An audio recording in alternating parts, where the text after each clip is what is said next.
কিভাবে কাটাইবি মনরে কবরের জিন্দেগি রে,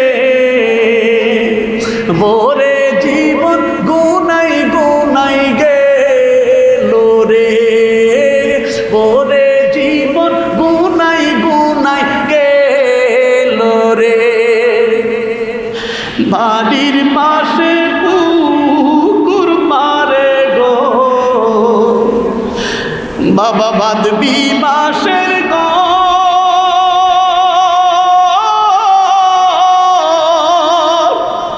বায় নাই রে বাঁধব নাই রে, তোর কে লইবে খবর রে, ভোরে জীবন গুনাই গুনাই গেল রে, ভোরে জীবন গুনাই গুনাই গেল রে।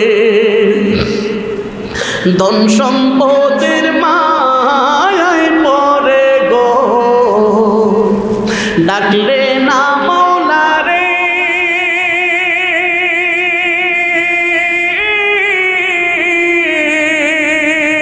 কি জানি কি উপায় হবে গো অন্ধকার কবরে রে, ভোরে জীবন গুনাই গুনাই গেল রে, ভোরে জীবন গুনাই গুনাই গেল রে।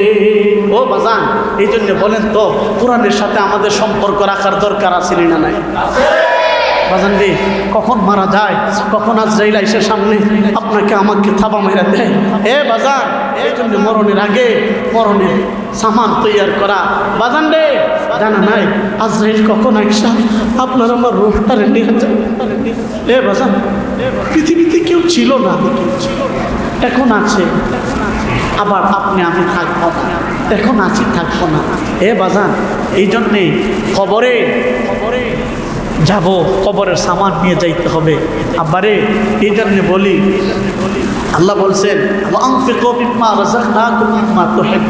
আল্লাহ বলছেন বান্দা তোর তৌফিক আছে, তৌফিক আন্দাজা আল্লাহর রাস্তায় দান কর, আমি আল্লাহ এটারে বড় পছন্দ করি। বলেন না সুবহানাল্লাহ।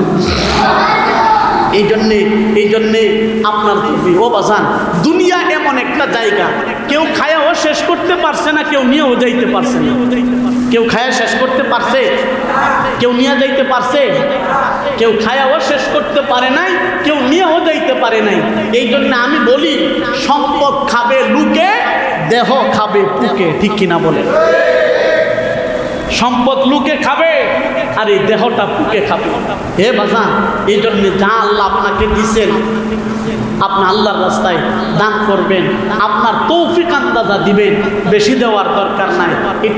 এটা আবু বকরের মতন তো আমাদের ঈমান হয় নাই, আমরা যে বেশি করে দিব।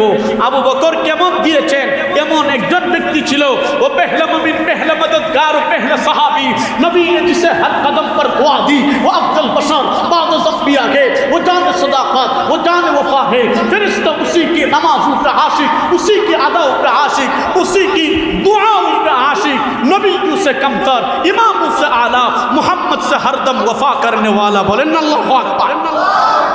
ইনি ছিলেন আবু বকর। আল্লাহর হাবিব বলেন, আবু বকর সাহাবায়ে কেরাম তবুকে যাইতে হবে, যার যা আছে আল্লাহর রাস্তায় দান করতে হবে। হযরত ওমর বলে, সব সময় আবু বকরের আমার আগে যায়, আজকে দেখবো কেমন করে যায়। হযরত ওমর বলে, যা আছে দুই ভাগ করে একটা ভাগ আল্লাহর হাবিবের কাছে না পেশ করে দিলাম। হযরত আবু বকর বলেন, আমার আসি কি আর যাবে কি? হযরত আবু বকর এমন একজন ব্যক্তি ছিলেন, ইসলাম কবুল করার আগে 70,000 দিরহামের মালিক ছিল। যেদিন আল্লাহর হাবিবের কাছে হাত রেখে মুসলমান হয়ে গেছে, 70,000 দিরহাম আল্লাহর নবীর কাছে ইসলামের জন্য দান করে দিয়েছে। হযরত আবু বকর সিদ্দিক, মুসলমান ভাইরা আমার, আবু বকর সিদ্দিক রাদিয়াল্লাহু তাআলা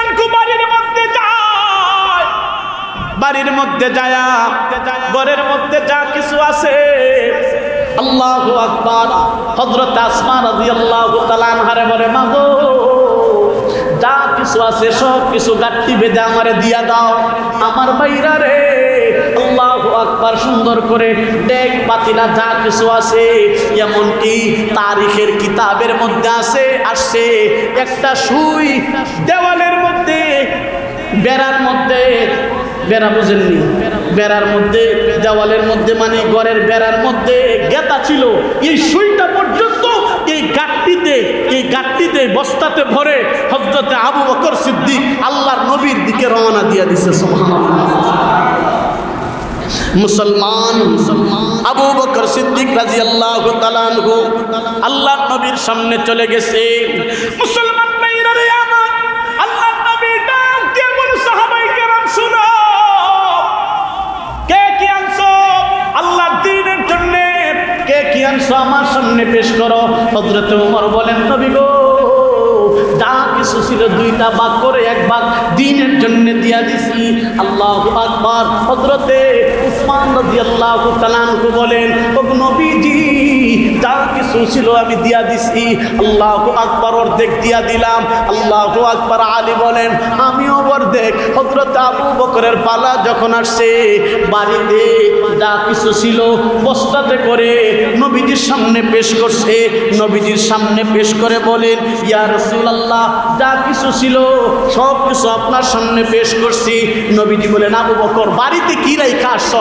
হযরত আবু বকর বলেন, মাল দৌলত দেখে বিহি সব রাখ গিয়া মেরে লিয়ে,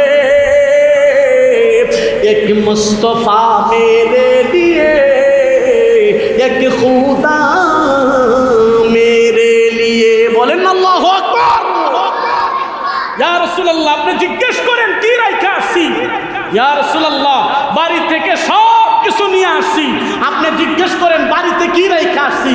বাড়িতে আপনি নবী আর আমার আল্লাহরে আমার বাড়িতে রাইখা আসছি। উনি ছিলেন আবু বকর।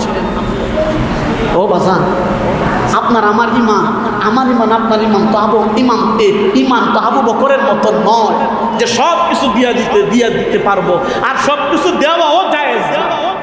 আপনি আবেগে সব কিছু দিয়া দিলেন, 2 দিন পরে আপনার 1500 টাকা লাগলো, আপনি পাচ্ছেন না, তখন ওইটা না 2 দিন আগে সব দিলাইছি আর অনেক 1000 টাকা পাই না। ইমানের মধ্যে গলতি আসবে।